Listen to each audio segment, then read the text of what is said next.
Gracias por mantener la sintonía con Uno más Uno y bienvenido y bienvenida a quienes se integran a esta parte del programa. Tal y como habíamos anunciado, ya está aquí Edwin Parison. Edwin Parison fue cónsul de Haití aquí en República Dominicana, actualmente preside la Fundación SILE, así se pronuncia, Edwin. Así es. Y bueno, es un conocedor de la realidad dominico-haitiana. Edwin, bienvenido nueva vez a Uno más Uno. Muchas gracias. Ya formo parte del Así es, esa es tu casa. Sí. Y bueno, una primera pregunta obligada, y Sally Montero, que está aquí al lado mío, me corregirá, es un poco saber qué opinas, cómo ves esta propuesta que ha hecho Kenia de encabezar una fuerza multilateral, pero encabezarla a ella, que intervenga en Haití. Bueno, lo primero que hay que decir es que me cuento entre quienes no estamos de acuerdo con una intervención militar en Haití. Y esto después de consultas con expertos en seguridad haitianos que han dicho que es mucho menos costoso montar, yo diría, operaciones que nos permiten de manera selectiva capturar a los jefes de gangas que desplegar tropas internacionales. La presencia de esas tropas, de acuerdo a las estimaciones que particularmente los Estados Unidos, que van a ser el principal país financiador de esa operación, lo están estimando a entre 200 millones y 400 millones al año.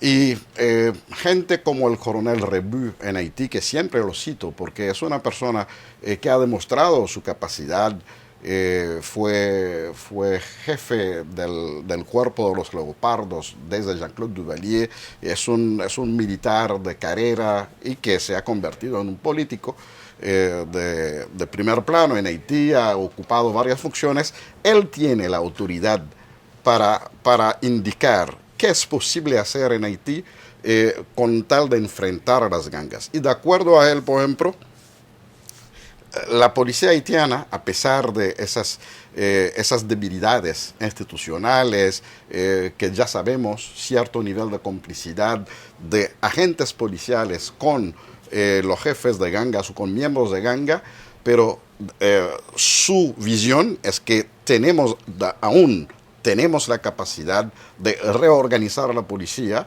para poder enfrentar a las gangas. Así que yo diría que Kenia, en este caso, no es bienvenido, no lo vemos con buenos ojos, aunque hay la parte un poco afectiva de las relaciones que tenemos con África. Se ha jugado un poco con eso cuando Brasil, en su tiempo, cuando dirigió la MINUSTAH, la relación que ya se sabía que los haitianos mantenemos con Brasil por varios aspectos culturales y religiosos, el fútbol, que es la pasión de los haitianos, entonces se quiere jugar ahora con esa parte afectiva que Haití mantiene con África. Y por lo cual el debate se mantiene en Haití. Hay quienes están de acuerdo porque ya el pueblo está cansado. La vida se ha hecho impracticable en Haití. La gente sale a trabajar, sale a sus empresas, pero con el temor de ser secuestrado. Como constante. Exactamente. Pero entonces, yo creo, es una situación muy estresante. Edwin, que quienes están en sintonía tal vez se estarán preguntando que cuál es entonces la alternativa. Dices que no está de acuerdo con una intervención, ni de Kenia ni de ningún otro país, me imagino, pero entonces, ¿con qué cuenta Haití para solucionar el problema de inseguridad ciudadana, por solo citar uno, que tiene ahora? ¿Y por qué no ha sido capaz de solucionarlo hasta ahora? Sí. Si está esa capacidad instalada. Sí. Hemos hablado ahorita de algunas debilidades a nivel de la policía, y eso lo reconocemos. Pero, sin embargo, la reestructuración de la policía, y esto, no soy un técnico, no soy un experto en temas de seguridad, por eso tengo que referirme.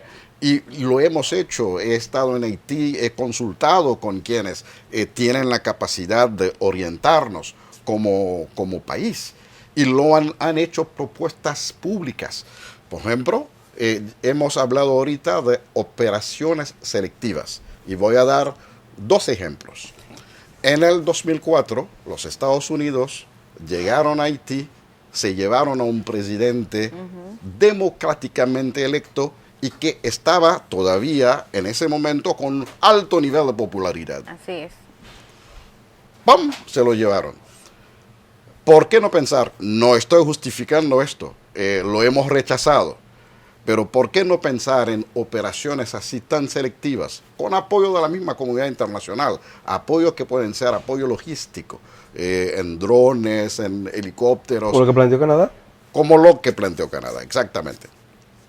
Podríamos pensar en esto como una alternativa, porque ya lo hemos dicho aquí en otras oportunidades, en Haití hay toda la información de inteligencia para poder montar operaciones con éxito en cuanto a dónde están las gangas, cuáles son las áreas que dominan, quiénes son las figuras que los encabezan, cuántos son más o menos, qué tipo de armas tienen.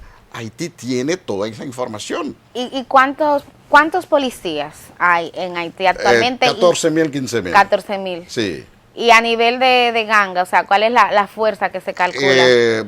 En cuanto a digamos, cuando hablamos personal, ganga, hablamos de las bandas, para quienes sí, nos sintonizan. En cuanto a personal organizado, digamos, un personal organizado dentro de las gangas, no se piensa que no pasan de 3.000. Personas que pueden tener armas, que pueden estar realmente organizados. Por ejemplo, hay grupos armados que ya son conocidos, que forman parte de una federación, y lo cual también hemos criticado, que la misma comunidad internacional ha promovido una federación de gangas. Pensamos que... Sí, porque las armas entran a Haití de algún otro lado. Y esto llegan de fuera. Sí, y esto es lo que desde un principio, hace más de 2 años, que estamos diciendo que las armas provienen de la costa sur de los Estados Unidos. Y ya se ha comprobado, ya los mismos norteamericanos lo han aceptado, se han comprometido a ofrecer su colaboración o a luchar en contra de este flujo de armas y municiones, pero todavía siguen llegando las armas y municiones desde territorio norteamericano hacia Haití. Yo quisiera quizás, pasar un poco a la otra mirada de lo que representa el tema de la seguridad ciudadana en Haití, más allá de la vida misma y la cotidianidad, sino más allá viéndolo desde la perspectiva de las condiciones para el restablecimiento de la institucionalidad. Sabemos que es imposible hacer unas elecciones, sabemos que muchas de las instituciones ya tienen plazos vencidos, no tienen autoridades legítimas en este mismo marco, y evidentemente este contexto de inseguridad no permite la celebración oportuna. Pero también más allá sigue teniendo la misma clase política haitiana grandes niveles de fragmentación y por lo menos muestra de un debate amplio que no le permite ponerse de acuerdo con relación a estos puntos. De producirse efectivamente esta intervención, ¿qué posibilidades hay realmente de que puedan celebrarse unas elecciones, de que pueda reaperturarse un marco de institucionalidad? Bueno, lo primero tenemos que partir de todo lo que tenemos como, yo diría, lo que hemos caminado en cuanto a esfuerzos de diálogo interhaitiano. La última reunión que se ha hecho en ese sentido es la reunión organizada en Jamaica, donde distintos líderes haitianos, por invitación del CARICOM, y el CARICOM ha estado en los últimos meses, 2 o 3 meses, teniendo una participación muy activa para ver cómo ayudar. En estas conversaciones, en esos intercambios, hemos visto 2 corrientes. La primera corriente, que es una ampliación del Alto Consejo de Transición. Ustedes se acuerdan que Ariel Henry creó un Alto Consejo de Transición que fue instalado en febrero, el 7 de febrero pasado. Ya son más de 5 o 6 meses. Y en la instalación, muchas gracias, se anunció o para la misma instalación se condicionó o se negoció que va a haber cambios en el gabinete gubernamental, porque hay muchas críticas, Sí. que después de 2 años esta administración no ha podido responder a las expectativas mínimas de la población y tampoco a lo que yo diría los mismos padrinos internacionales de esta administración estaban esperando. No han logrado alcanzar ningún objetivo de su misión. Y una de las misiones, uno de los objetivos Claro. es la Celebrar las organización de elecciones, elecciones. claro. Entonces, ahora se entiende que tenemos que seguir empujando para lograr los cambios necesarios a nivel del gabinete ministerial. No se sabe si se va a empujar, seguir empujando lo de la ampliación del Consejo de Transición para que se convierta en un Consejo Presidencial, o si se va a adoptar los cambios que son necesarios en el gabinete ministerial. Entonces, en el plano político tampoco está muy claro. Y entiendo que habrá que diferenciar el plano político con el tema de la seguridad. Kenia, hasta ahora, viene a aportar vendría, si todo termina de manera positiva, porque anunció su buena disposición en hacerlo, y esto tiene que ser aprobado en el Consejo de Seguridad de las Naciones Unidas, y también algunos funcionarios de Kenia hablaron de cumplir algunos aspectos legales en su propio país, y habrá que ver cuál es la reacción de otros actores de Kenia, la oposición, qué piensa. El sector social, la opinión Así pública. es, la opinión pública, ¿qué piensa? Son varios elementos que todavía no están totalmente claros para decir que la presencia de Kenia con otros países que han ya demostrado también su interés, como las Bahamas, como Jamaica. Hay muchas cosas que todavía no han sido definidos. Tampoco tenemos una fecha para la llegada de esas tropas internacionales.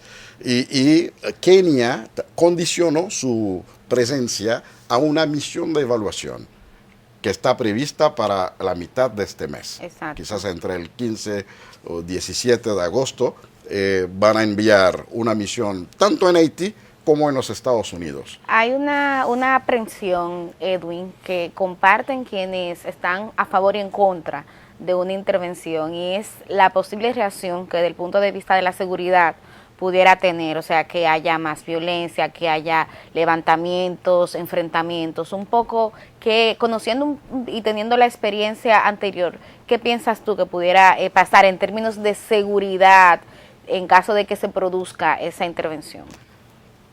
En ese aspecto, entiendo que el mayor peligro pudiera venir de algunas de las bandas armadas, porque el pueblo haitiano, cuando uno lo ve, cuando uno mira a la gente desenvolviéndose en las calles a diario, el pueblo está políticamente desmovilizado. Así, desmovilizado. Y un elemento que ha desmovilizado al pueblo es el programa humanitario de Biden, un programa migratorio que es un programa humanitario que va dirigido hacia 4 países, entre ellos Haití, pero los cálculos o la proyección que se ha hecho en ese sentido va a llevar a los Estados Unidos unos 180,000 haitianos en 2 años, y hay más de 30,000 que ya han sido aprobados. Es decir, están emigrando de manera masiva. Entonces, los haitianos. para un haitiano hoy día lo más importante es tener un pasaporte. Salir del país. Por tal razón, yo no creo que desde el pueblo va a haber algún tipo de movimiento, de levantamiento en contra de cualquier país o de las tropas internacionales. No lo creo.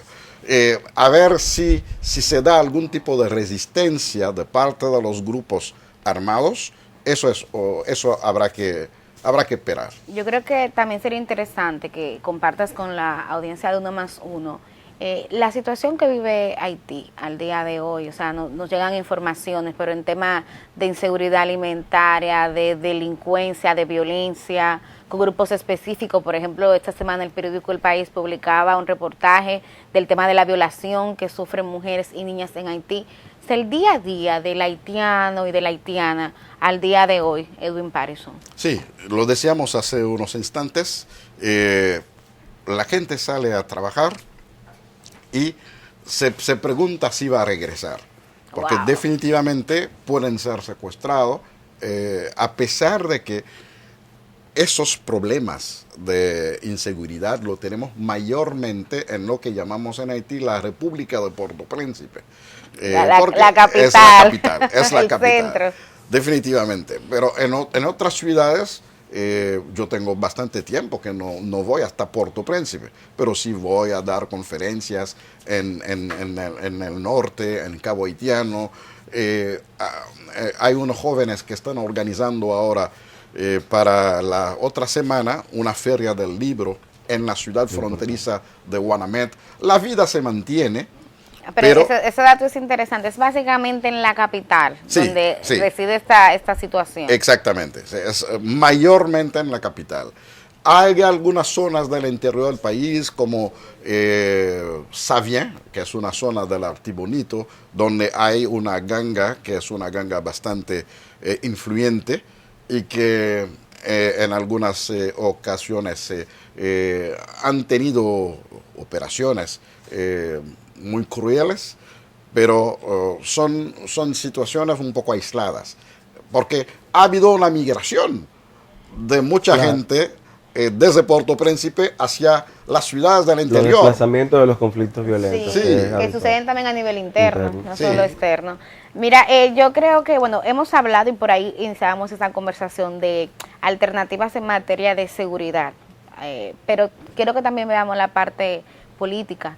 Alternativas políticas, ya Stalin un poco adelantaba algo de eso con su pregunta, Edwin, pero la posibilidad de que no solamente el sector político, también el sector social, las academias, la diáspora haitiana, pudieran ponerse de acuerdo y tener músculo para poder lograr llevar la solución a Haití sin necesidad de una intervención. ¿Qué tan posible, qué tan cercano, lejano es eso en este contexto? Bueno, siempre hemos dicho que hace falta una gran conferencia interhaitiana, una gran conferencia nacional. Hay personas que han dedicado mucho tiempo de su vida en promover esa conferencia, yo diría desde que cayó la dictadura duvalierista, así que estamos hablando de más de 30 años. Sí. No se ha logrado en la manera que, por ejemplo, alguien como Tionep Delpé, que es un político que ya falleció, lo había conceptualizado, que se llama una conferencia nacional soberana, sin la injerencia, sin la implicación de actores internacionales, y que los haitianos podamos avanzar. Pero fuera de esto, hay en la mesa un documento propuesto por los haitianos, propuesto por un grupo que se llama el Grupo Montana. Y es un documento que yo diría que pasó por varias etapas. Primero fueron unos talleres, fueron unos encuentros regionales para poder hacer una propuesta a la nación y a la comunidad internacional que haya sido el fruto de un consenso nacional. Y esto pues se ha hecho, pero lamentablemente no entendemos las razones. La comunidad internacional nunca ha querido adoptar este documento que todavía está ahí. Más allá de un documento, el Grupo Montana ha propuesto dirigentes. Entonces se ha hecho una elección simbólica de un presidente y de un primer ministro que todavía están ahí, a pesar de que el primer ministro, para facilitar las negociaciones con el gobierno, renunció.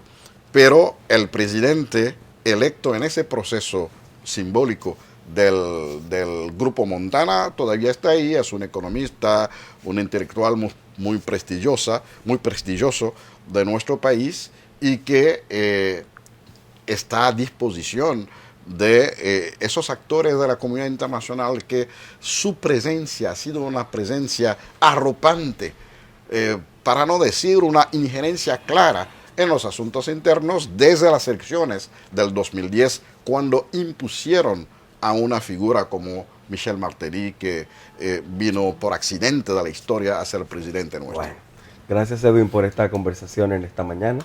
El tiempo se nos ha agotado, pero qué bueno poder tener esta mirada desde un actor clave en estas relaciones de República Dominicana con Haití y además conocedor de esa otra realidad que muchas veces tampoco tenemos la posibilidad de ver a través de medios internacionales. Con gusto siempre. Bueno, a ustedes vamos a invitarles a que nos vayamos a una pausa muy brevemente y que regresemos con la segunda entrevista de este viernes. No se vayan.